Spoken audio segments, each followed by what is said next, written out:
Da settimane tutti noi seguiamo le notizie sullo sviluppo di un vaccino contro il coronavirus, ma quanti di voi sanno veramente cos'è un vaccino, come si fa e quando ragionevolmente dovremo aspettarcene uno? Oggi parliamo di questo ricordando come è fatto un virus, perché il vaccino è una specie di identikit che viene fornito al sistema immunitario per prepararsi all'eventualità di incontrare il vero nemico, ossia il coronavirus stesso. E per farlo vi ricordo un po' qual è la struttura di un coronavirus, un involucro con diverse proteine, spike, la proteina E e la proteina M di membrana, e il motivo per cui queste sono importanti è che un vaccino in pratica può essere fatto in diversi modi. Un modo è di ritagliare solamente alcune di queste porzioni, per esempio la porzione di spike o la porzione relativa alla proteina E. Queste sono fatte in laboratorio con delle tecniche di biologia molecolare, e in questo modo si hanno quindi delle subunità specifiche, quelle appunto per le proteine di membrana, le proteine esposte del virus.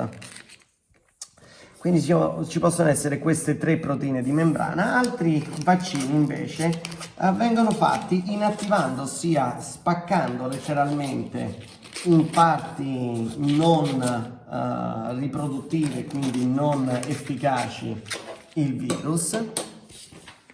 E quindi noi possiamo parlare di vaccini inattivati, in cui il virus, come vedete, è frammentato, rotto ed è incapace di replicare, ma è ancora in grado di dare una buona idea di qual è il suo aspetto al sistema immunitario.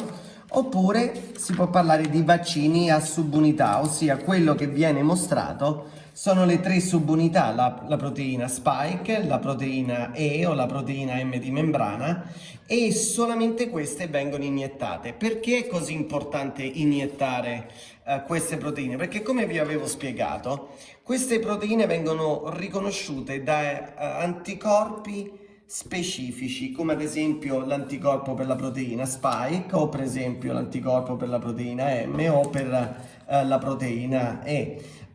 E quindi l'uso di diversi tipi di subunità ci permette di avere una serie di vaccini che sono specifici contro diverse parti del virus. Questo è per spiegarvi in breve cosa è un vaccino, ma come viene fatto? Allora, innanzitutto il vaccino ha diverse fasi di sviluppo. La prima fase è una fase di ricerca che avviene su cellule di solito animali in un laboratorio. Qui è dove viene prodotto un vaccino e si vede una risposta al vaccino in vitro.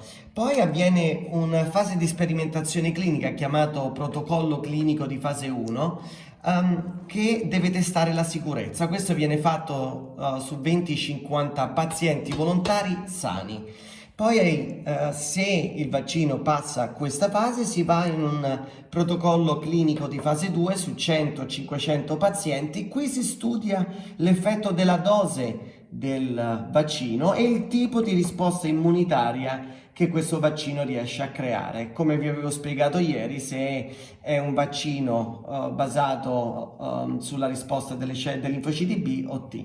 Se anche questa fase 2 ha successo, si passa alla fase 3 su 1000-5000 pazienti, e qui si testa l'efficacia generale sulla popolazione generale e anche la possibilità di avere effetti collaterali. Questa è la fase 3. Quanto tempo ci vuole a andare da una fase a un'altra? La fase di ricerca tipicamente dura tra 6 mesi e un anno, avviene nei laboratori e viene seguita immediatamente da una fase di produzione in cui i processi passano dai laboratori all'industria.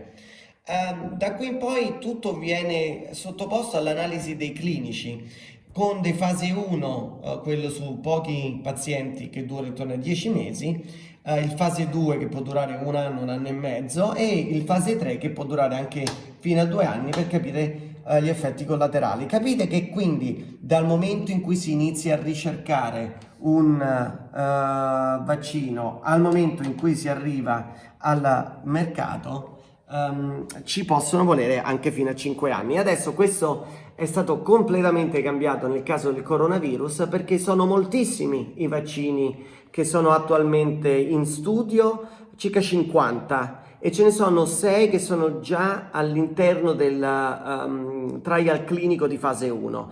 3 sono delle grosse aziende, GlaxoSmithKline, Johnson Johnson e Sanofi.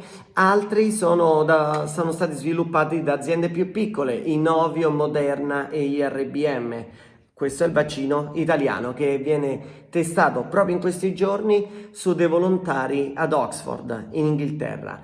Molto presto sapremo quindi se questi vaccini sono perlomeno sicuri, una parte fondamentale del processo di sviluppo. Subito dopo, probabilmente già durante l'estate, inizieranno quelli di fase 2 sulla efficacia. Questo dovrebbe portare entro l'autunno, ma sicuramente all'inizio dell'anno prossimo, ad avere delle dosi di vaccino da usare sulla popolazione generale. Quindi grazie a Scienza, Medicina e Ricerca per questo incredibile sforzo fatto per trovare il vaccino contro il coronavirus. Grazie.